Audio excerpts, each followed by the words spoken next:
Guys, mumpung di rumah aja, akhirnya aku akan bikin vlog dan menceritakan soal perjalanan mengasihiku. Udah banyak yang request, better late than never ya kan. Oke, aku mulai aja langsung. Jadi aku hamil Rai, which is like 5,5 tahun lebih yang lalu itu. Social media belum segini hebohnya, Instagram belum segitu hebohnya, dan aku belum follow akun-akun parenting atau menyusui atau apapun itu. Jadi aku memasuki motherhood bener-bener polos lah. Polos, hanya terbekali informasi yang aku tahu dari keluargaku, yang semuanya setauku ASI anak-anaknya, termasuk mamaku, termasuk omaku, semua kayak menyusui anak-anaknya tanpa problem. Jadi aku belum punya tuh ketakutan yang dimiliki ibu-ibu masa sekarang ini. Aduh, takut asinya nggak keluar, aduh takut asinya nggak cukup. Justru kepolosan itu yang membuat perjalanan menyusuiku pertama tuh mudah banget sih. Kemudian tanggal 2 September 2014 lahirlah Reisha. Aku menjadi seorang ibu, hidup berubah banget, lahir normal, water birth di rumah, langsung IMD, Rai juga langsung nyedot, langsung tahu posisinya banget ya anak cowok. Dan dia bener-bener yang tipenya nyusu 2 jam tidur, 2 jam nyusu, 2 jam tidur yang kayak gitu. Dan untungnya aku pun tahu kalau misalnya di awal emang kita baru kolostrum yang keluar. Ini informasi yang penting ya buat yang melahirkan di luar sana, jangan expect ASI keluar di hari pertama. Emang kita nggak bakal tahu, anak kita yang akan menyedot merasakan sendiri. Dan setelah day 3 atau day 4 gitu berasa tuh pabrik ASI mulai penuh, produksi mulai meningkat, dan babynya juga menyedot makin banyak. Intinya kita masuk dalam perjalanan menyusui ini dengan rasa percaya, happy, yakin kalau kita bisa memberikan yang terbaik buat anak kita. So yes, Rai itu asinya lancar sampai 2 tahun 10 bulan. Enaknya nyusuinnya gampang, gak ada drama. Siapa bilang? Waktu Rai awal-awal itu, kalau nggak salah dia umur berapa minggu gitu ya, aku tuh belum ada yang ngasih tahu kalau sepenting itu ternyata untuk menyusui pindah kanan kiri. Jadi kadang-kadang kalau Rai tidur ada nyaman banget di kanan, ya pas dia kebangun lagi next aku nyusuinnya di kanan lagi gitu. Harusnya kita selalu harus rajin switch side. Kenapa? Karena gitunya yang sebelah kanan udah kosong, yang sebelah kiri menumpuk. Terjadilah sama aku mendadak kayak sore-sore kalau nggak salah, terus kayak bengkak banget, terus membantu payudaranya. Pasti kalau yang pernah menyusui dan mastitis tahu banget ya. Aku langsung mulai meriang, panas dingin, kesenggol, nangis. Ya itu dia mastitis. Tapi emang semua orang bilang mastitis itu gampang banget disembuhkan hanya dengan disusuin lagi babynya. Which sebenarnya teror banget sih, karena lagi perasaan sakit kayak gitu, terus bayinya harus menyusui, itu sakitnya bener-bener sampai nangis-nangis pas nyusuin. Cuman pada saat Rai, mungkin karena dia nyusunya juga banyak banget dan nyedotnya bagus banget, cukup dia menyusui beberapa kali di sisi payudara yang bengkak itu, besokannya udah aku udah gak punya problem itu lagi, dan udah sembuh aja gitu, kayak tidak pernah terjadi. Tapi aku tahu oke, berarti gue nggak boleh banget nih skip side nyusu. Jadi itu satu lagi notes aku untuk semua yang baru melahirkan, nyusuin selalu gonta-ganti kanan kiri. Jangan membiarkan payudara sampai bengkak, apalagi sampai membatu, demam, sakitnya melebihi lahiran. Namanya punya newborn, pada saat putaran pertama sama Rai, satu-satunya problemku adalah aku ngerasa kecapean banget, shock banget dengan betapa harus begadangnya. Padahal Rai tidur sih, cuma nyusuinnya lama dan aku masih ketakutan kan, gak berani nyusuin sambil tidur. Jadi kayak aku kurang tidur banget. But that was it, itu doang problemku, kelelahan. Nangis gara-gara kengantukan, nangis gara-gara ampun gue capek banget ternyata punya bayi. Dan aku rasa itu yang dirasakan semua ibu baru. Nah, putaran kedua pede dong ya, udah ngerasa pengalamanku di anak pertama udah oke, gue udah tahu semua nih susah-susahnya, udah tahu nih bakal begadang, udah tahu bakal capek. Jadi selama hamil saya tuh aku puas-puasin tidur. Dan tanggal 22 September 2019 lahirlah saya. Ya, aku resmi menjadi ibu anak dua.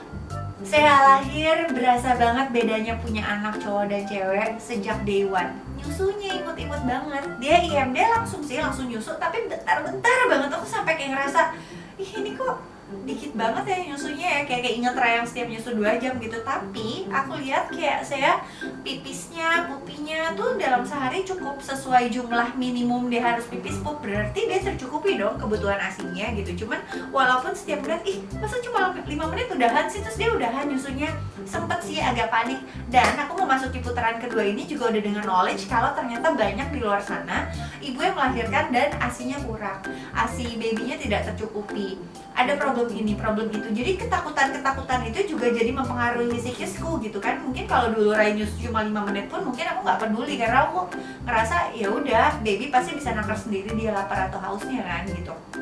Nah sekarang too much information ini yang membuat ibu baru mungkin lebih gampang merasakan cemas, stres, dan itu semua akan pengaruh di hormon oksitosin kita yang berujung pengaruh ke produksi ASI kita. Waktu zaman Rai, aku tuh sebenarnya bukan yang tipenya suka mompa. Aku sempat mompa beberapa kali, yaitu untuk mompa pas Rai mulai empasi, jadi buat campuran empasi. Mompa buat keponakanku yang mamanya waktu itu kecapean dan asinya keluarnya lebih lama dari yang kita pikir. Jadi aku ganjel bentar untuk jadi donor ASI babynya. Sama ada donor ASI temanku satu lagi. Jadi aku mompa benar-benar kalau perlu aja waktu zaman Rai. Nah buat saya, aku emang udah rencanain nanti kalau dia besaran, aku mau mompa ASI supaya buat emergency aja taruh di freezer, dan aku punya prioritas satu lagi which is Rai. Jadi aku butuh tahu kalau saya itu bisa menyusui dengan botol. Tapi belum pas awal-awal ya kan. Kemudian di minggu pertama aku meremehkan soal ini, tapi karena saya nyusunya dikit, di hari ketiga keempat pas produksi ASI mulai banyak, mulai sering bengkak dan aku trauma kan, takut mastitis kayak Rai dulu. Jadi aku udah mulai tuh mompa belum untuk dikasih ke saya sih, untuk nyetok aja dan untuk ngosongin payudara. Dan terjadilah pas saya umur semingguan gitu, dia tidur lebih lama dari biasanya, kayak dia ketiduran 3,5 jam sampai 4 jam pas malam-malam gitu. Dan aku memang bukan tipenya yang ngebangunin per 2 jam untuk dia nyusu, jadi senaturalnya aja dia kapan mau nyusu, padahal emang tepar juga sih. Cuman mungkin di sekitar jam 3 jam 4 pagi itu payudara aku mulai membengkak dan aku terlalu males untuk mikirin aduh harus mompa nggak ya, harus nyusuin lagi nggak ya, kayak udah nggak kepikiran aja gitu. Dan padahal cuma selang berapa jam, aku bangun jam 6 tuh udah dalam kondisi meriang, panas dingin, payudara aku bengkak banget dan kesenggol, udah nangis-nangis. Aku yang oh my god, terjadi lagi mastitis. Aku langsung panik, buru-buru mau nyusuin saya di situ, tapi secara saya nyusunya cuma 5 menit, hasilnya bukan kosong, cuma 5 menit aku pure bergelintangan air mata aja karena sakit banget, dan aku harus lanjut dengan mompa. Which kalau lagi mastitis di pompa lebih sakit lagi, ampun, dramanya banget ya nyusuinnya. Anyway, teror deh tuh, cuman tetap berusaha berpikiran positif, tetap berpikiran kayak Rai, oh ini pasti besok udah sembuh, yang penting disusuin terus sebelah kiri, dipompa terus sebelah kiri. Cuman asli kayak nggak over gitu loh, kayak sakitnya makin parah, aku makin demam, makin nggak bisa berdiri. Pokoknya chaos banget deh. Dan itu berlangsung sampai seminggu. Akhirnya sembuh itu kan katanya harus dikompres air hangat, dimasaj. Itu semua aku lakukan sampai akhirnya aku nemu trik. Ini trik penting juga by the way. Pakai diaper baby, kasih air, masukin microwave supaya dia hangat dan panas, dan hangatnya tuh bertahan lama. Beda sama kalau kita cuma kompres pakai handuk. Kompres lama, masaj, susuin. Kompres lama, masaj, susuin. Setelah seminggu akhirnya demamnya berakhir, sakitnya berakhir. Tapi problem membantunya itu nggak selesai. Jadi udah nggak ada ASI yang keluar dari kiri, dia kayak udah beku di dalam gitu loh. Kalau dipegang kayak ada batu besar di payudara kiriku. Agak teror banget nih. Dan akhirnya cara aku akhirnya sembuh total adalah aku punya langganan tukang pijit keluarga, dia bisa pijit baby dan ibu hamil juga. Akhirnya aku massage bener-bener setiap hari dia ke rumah selama 3 minggu ke depan. Jadi baru sebulan problem mastitisku itu selesai, bener-bener yang udah nggak membantu, dan akhirnya kayak udah cair dan bisa keluar ASI lagi ya. Cuman sisa setetes-tetes gitu loh, karena dia hampir sebulan kan tidak beroperasi si payudara kiri. Jadi selama itu pun si Sea hanya menyusu dari payudara kanan. Kalaupun aku mengumpat, misalnya yang kanan dapat banyak, yang kiri paling 10 mili keluarnya. Jadi sepele banget, aku cuma berusaha ngeluarin yang tersisa dan berusaha kayak membangkitkan produksi ASIku. Dan of course setelah sebulan payudara kiri tidak beroperasi dan aku mulai muncul ketakutan dan parno-parno baruku dengan too much information ini, aku mulai takut saya nggak cukup menyusuinya. Padahal kayak pipis pupnya lancar, cuma kayak tahu kan kalau as a mom kita pasti mau ngasih semuanya, pengen ngasih yang terbaik buat anak kita. Tapi knowing that saya yang semakin besar dan nyusunya semakin banyak dan kayak payudara yang berfungsi cuma sebelah, aku tuh mulai yang kayak aduh gimana ya gitu. Terus karena aku makin panik, mungkin sebenarnya nggak apa-apa, cuman karena aku mulai panik dan segala hormon berantakan, aku merasakan produksi ASI aku berkurang. Nah pada saat itu aku dikirimin paket dari Mama Bear sebagai selamat lahiran aja, dan sebenarnya aku cuma menikmati karena kan cookiesnya enak banget terus kayak Zoya mixnya enak banget, cereal, coba minum pagi. Cuman aku bener-bener konsumsi karena doyan, bukan konsumsi karena ingin melancarkan ASI. Kayak tehnya juga nih kayak gini, aku emang doyan banget tehnya Mama Bear, taste-nya tuh enak banget. Tapi pada saat itu sebelum terjadi mastitis, aku memang menikmati memang karena doyan aja dan karena memang ada aja. Akhirnya untuk menenangkan diriku, aku mulai oke, ini saatnya gue fokus meningkatkan produksi ASI. Tentunya bikin happy-happy sendiri, kayak berusaha untuk gak stres, berusaha gak mikirin. Dan aku akhirnya minum si teh pelancar ASI Mama Bear itu sampai 4 kali sehari. Dan mulai pompa terus kayak aduh puji Tuhan, produksi ASI-nya tuh semakin banyak lagi habis pompa. Jadi aku yang oke, tenang, udah everything's gonna be okay, semua akan lancar lagi dan lain-lain. Dan bener sih ya, beratnya naik terus, puji Tuhan dia sehat terus. Akhirnya aku udah mengikhlaskan payudara kiriku udah tidak berfungsi. Walaupun setiap sesi pompa aku tetap pompa yang kiri cuma sepele, tetap masih cuma 5-10 mili doang kayak keluar dari situ.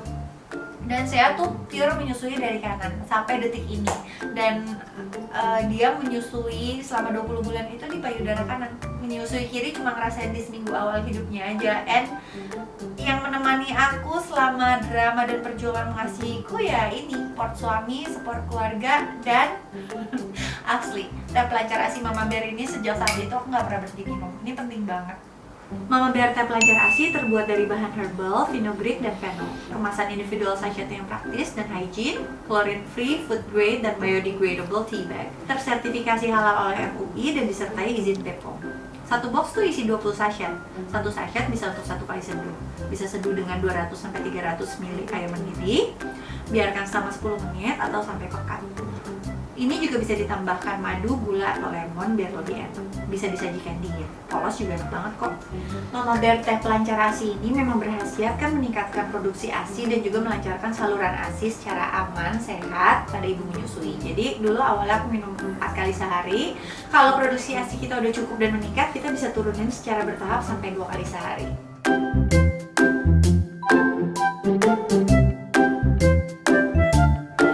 Kalian harus cobain Zoya Mix-nya Mama Bear. Pasti kalau nyusuin tuh sering banget lapar kan. Ini favoritku untuk diminum di pagi hari. Zoya Mix adalah minuman serbuk kedelai dengan sereal, mengandung kebaikan katup dan oatmeal, dan diperkaya oleh vitamin dan mineral.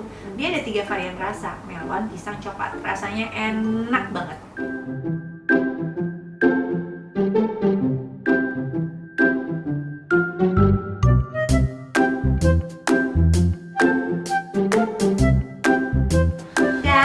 Cinta banget sama Mama Bear, mereka tuh ngasih aku cobain cookies almond oat. Enak banget, kayak suami dan Rai juga selalu nyemilin itu terus sampai habis. Cookies almond oat adalah cookies tinggi serat, terbuat dari superfood pilihan seperti almond dan oatmeal.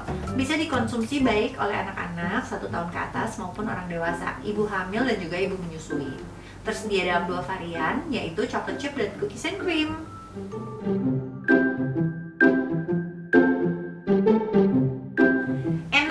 Nyemil tuh tapi tahu kalau ingredients yang masuk tuh ada superfoodnya gitu. Untuk menyimpan ASI perah juga aku pakai kantong ASI Mama Bear. Kantong ASI Mama Bear sekali pakai didesain untuk penyimpanan ASI perah yang higienis dan praktis. Desainnya lucu banget kan, bisa ditulis-tulis gitu lagi.